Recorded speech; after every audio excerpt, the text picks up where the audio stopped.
एक अंडे का व्यापारी था। वो मुर्गियां भी पालता था। पिंटू रोज की तरह उस दिन भी मुर्गियों के अंडे इकट्ठे कर रहा था। तभी उसे अंडों के बीच एक सोने का अंडा मिलता है।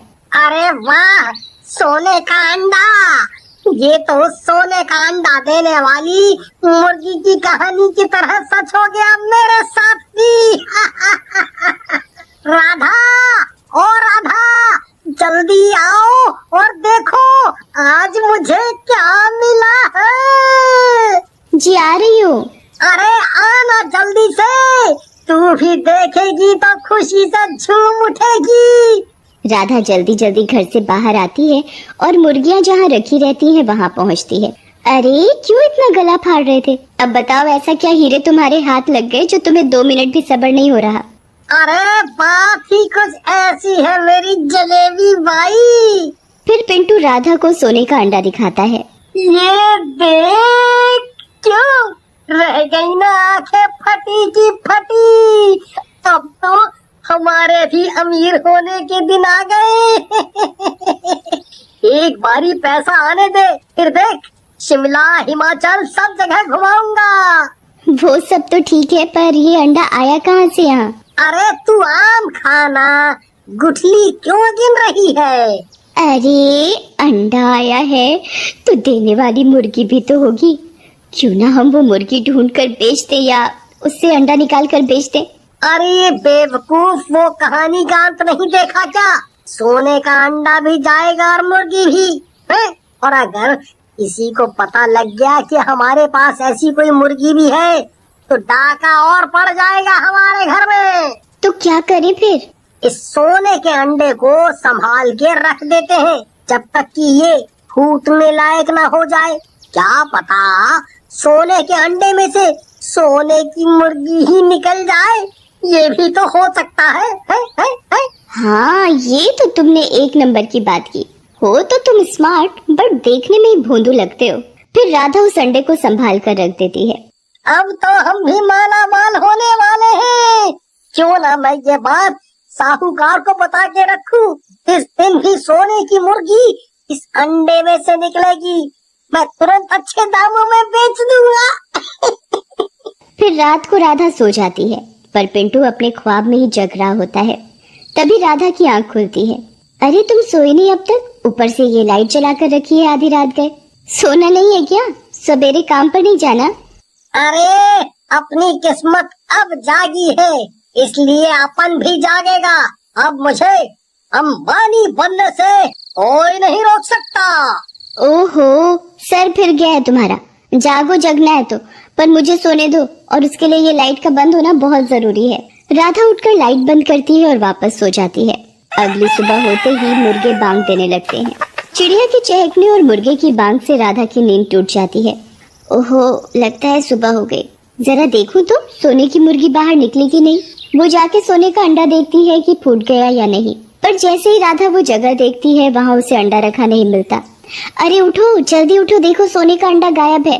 पिंटू रात भर जागता रहा और भोरम भोर सोया तो उसकी नींद नहीं टूट रही थी। क्या है, सोने दे मुझे। तो रात भर खर्राटे लगा के सो रही थी और अब मेरी नींद खराब कर रही है। अरे आलस कुमार, उठकर देखो सोने का अंडा गायब है। अरे वो गायब नहीं है, मेरे बेड के नीचे है। रात को मैंने ही रख दिया था, मुझसे सब्र नहीं हो रहा था। हद है तुम्हारी भी। अंडे से मुर्गी तो अपने हिसाब से निकलेगी, वो भी चूजा होगा। राधा उस अंडे को फिर से उठा कर रख देती है। ये खबर उनके एक पड़ोसी को पता चल जाती है। अरे वाह, सोने का अंडा, भला ये कैसा होता होगा? लखन अब एक मौके की तलाश में था। इधर दोपहर हो चली पर पिंटू अभी तक सोकर नहीं उठा। आज सारे अंडे उठाने को पड़े हैं, बेचने को पड़े हैं, और ये आदमी है कि घोड़े बेचकर सो रहा है। राधा गुस्से में बाल्टी भरकर पानी लाती है और सोते हुए पिंटू के ऊपर डाल देती है। पिंटू भड़बड़ा कर उठता है। क्या हुआ, क्या हुआ? सोने की मुर्गी निकल आई क्या? है? सोने का अंडा फूट गया क्या? अंडे का पता नहीं, पर मेरे कर्म जरूर फूट गए हैं तुमसे शादी करके। राधा पिंटू को जबरदस्ती उठाकर मुर्गी घर में ले जाती है रोज का काम करवाने। इधर लखन को मौका मिल जाता है और वो पिंटू के घर में घुस जाता है। अब तो वो अंडा मेरे हाथ लगना ही है, और उस सोने के अंडे को बेचकर कोई अमीर बनेगा तो वो हूँ मैं। हाँ। पर वो अंडा रखा कहाँ है? लखन सोने का अंडा ढूंढना शुरू करता है, कभी बेड के नीचे तो कभी गेट के पीछे। आखिरकार उसे वो अंडा मिल ही जाता है। चलो, मिल ही गया। देर आए पर दुरुस्त आए। लखन सोने का अंडा लेकर पिंटू के घर से चुपचाप निकल ही रहा था कि राधा घर में आ जाती है। चोर चोर चोर! लखन राधा की आवाज सुनकर भागने की कोशिश करता है। तभी राधा उसके हाथ में सोने का अंडा देखती है। राधा डंडा उठाती है और लखन की पीठ पर 2-4 मारती है। चूरे, मेरे घर में आकर मुझसे म्याऊं, दे मेरा अंडा वरना वापस मैं शोर मचा दूंगी कि तू मेरे घर में चोरी करने आए है। अरे चोरी कैसे?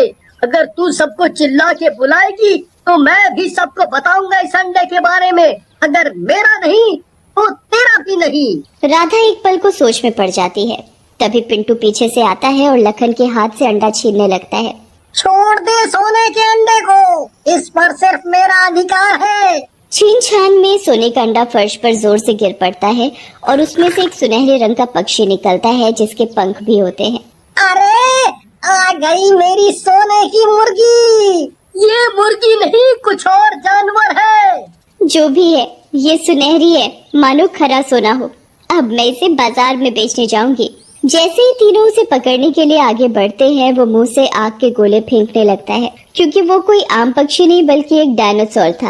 अरे भागो, ये क्या बला है? अरे ये सोने के अंडे में से नरक निकला है। नरक में ही आग होती है, मैंने टीवी में देखा था। तभी वो डायनासोर लखन के ऊपर मुंह से आग के गोले फेंकता है। अरे भागो रे भागो, ये कैसा जानवर है? बचपन में ही आग से खेल रहा है। तीनों लोग डायनासोर की आग से डर के घर के बाहर भागने लगते हैं।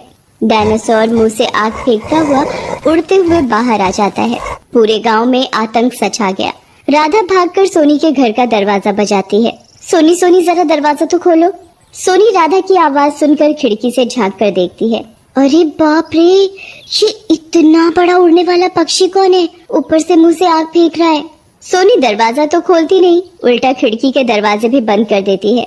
राधा माफ कर दे, मैं तेरी कोई मदद नहीं कर सकती। वहाँ से कोई मदद ना पाकर राधा चौधराइन के घर जाती है।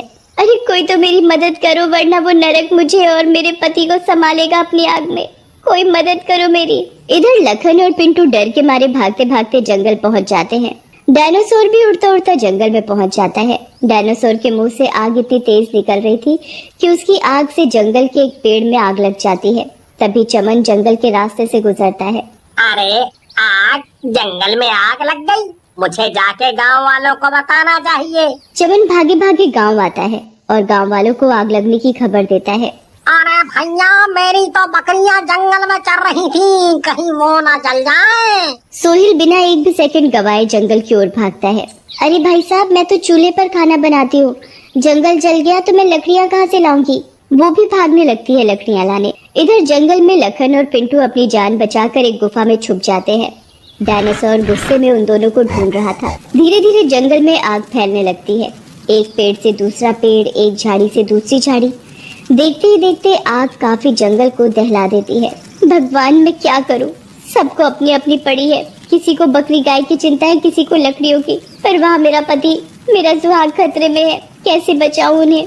भगवान जी, इतनी पूजा करी है आपकी, इतने व्रत रखे हैं, कोई तो सुझाव डालो दिमाग में। फिर राधा को एक सुझाव आता है। राधा भागी भागी अपने घर जाती है।